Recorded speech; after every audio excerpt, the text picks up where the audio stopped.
Welcome to all purpose channel. ఈ వీడియోలో మనం 8వ తరగతి తెలుగు పాఠ్యపుస్తకంలో సంసిద్ధత కార్యక్రమం మొదటి రోజు చూద్దాం. కింది అక్షరాలకు పదాలు తయారు చేయండి అన్నాడు. ట, టపటప, జడ, ఈగ, అల, తల, దవడ, డమడమ, గద, రమ. అక్షరాలను కలిపి చదవండి, రాయండి అన్నాడు. దయ, దశ, దవడ, దళం, పనస, పలక, పడవ. కృత్యం 4లో క, డ, ప, ల, వ ఇవి ఇచ్చి క్రింది పదాలలో ఈ అక్షరాలను గుర్తించి చుట్టమన్నాడు. ఉక్తలేఖనం ఇవ్వడం జరిగింది. ఇక్కడికి నేను కొన్ని రాశాను. కల, వల, నస, వస, మర, అరక, పలక, అమల, గడప, మరక, చకచక, బరబర, టకటక, జలజల, పకపక. ఇది మొదటి రోజుది. తర్వాత రెండవ రోజు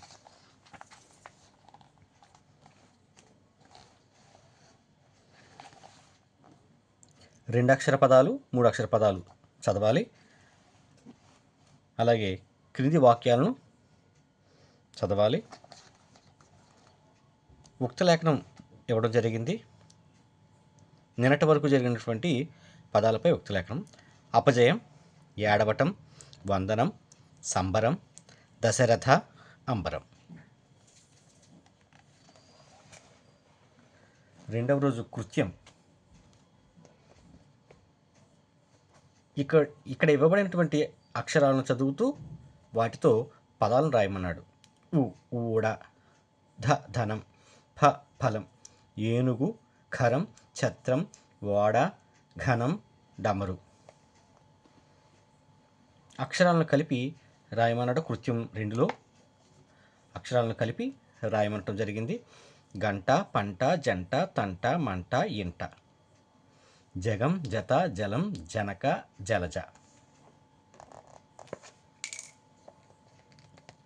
ఇక కృత్యం 4లో ఒక టేబుల్లో శాయి పూర్ణానుస్వరం, ద, గ, ట, డ, ప ఇచ్చాడు. వీటికి అంకెలు ఇవ్వడం జరిగింది.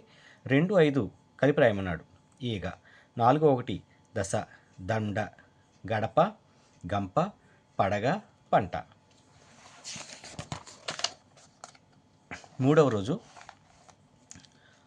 మూడవ రోజులో అకారం, ఆకారం, ఈకారాలు, ఊకారం, అరుకారం వీటితో పదాలు ఇవ్వడం జరిగింది. వీటిని చదవాలి. 9వ పేజీలో రెండవ కృత్యం.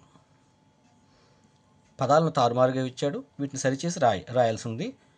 కోతి గోడపైకి ఎగిరింది. మామిడి పండు తీయగా ఉంటుంది. వానాకాలంలో గొడుగు కావాలి. పాప మారాం చేసింది. పంట ఏపుగా పెరిగింది. అదేవిధంగా కృత్యం 3లో పట్టిక ఇవ్వడం జరిగింది. ఈ పట్టికలో వస్తువుల పేర్లను ఇక్కడ రాయమనటం జరిగింది. దీనిలో అన్ని రకాల పేర్లు ఉన్నాయి. వస్తువుల పేర్లు మాత్రమే రాయాలి. దీపం, పిడక, రంపం, చీల, గంప, పార, పీట, సంచి ఇవి వస్తువుల పేర్లు. కృత్యం 4లో ఉకారం, ఊకారం వీటితో గుణింతాన్ని రాయమని క, గ, చ, జ, ట, డ, ప, బ ఇచ్చాడు. వీటి గుణింతాక్షరాలు. క్రింద ఇక్కడ ఉక్తలేఖనం ఇవ్వాలి. ఉక్తలేఖనం ఇవ్వలేదు. కుండ, కూత, గుణపం, గూడు, చురక, చూరు ఇవి రాసుకోండి. తర్వాత 4వ రోజు ఇకారం, ఏకారం, ఐకారం, ఓకారం, ఓకారం, ఔకారం వీటితో పదాలు ఇవ్వడం జరిగింది. కృత్యం 2లో వీటిని చదవండి. నిన్నటి వరకు నేర్పిన పదాలపై ఉక్తలేఖనం. మడమ, యాతన, గిలక, చీమ, కులుకు, నూకలు. ఇక 11వ పేజీలో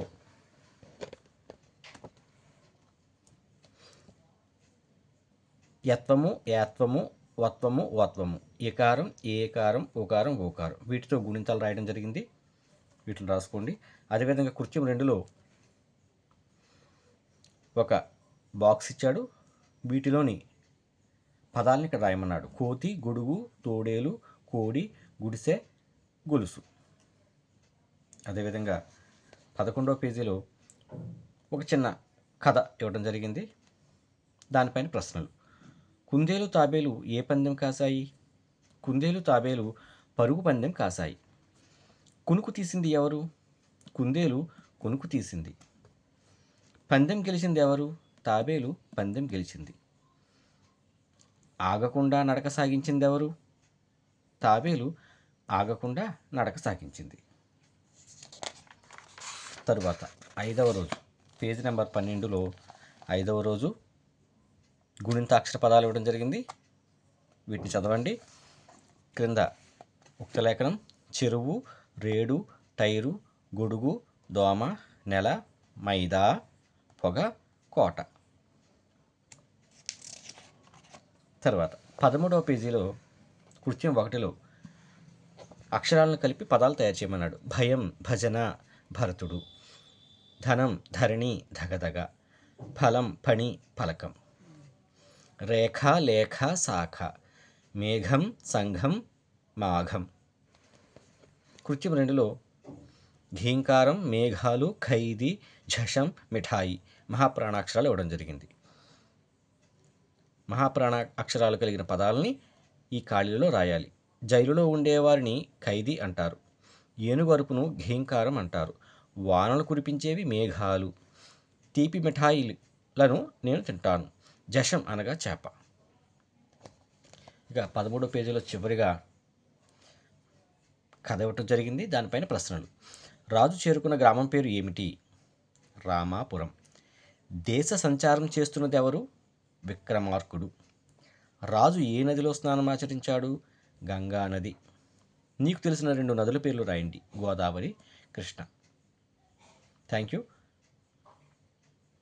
మిగిలిన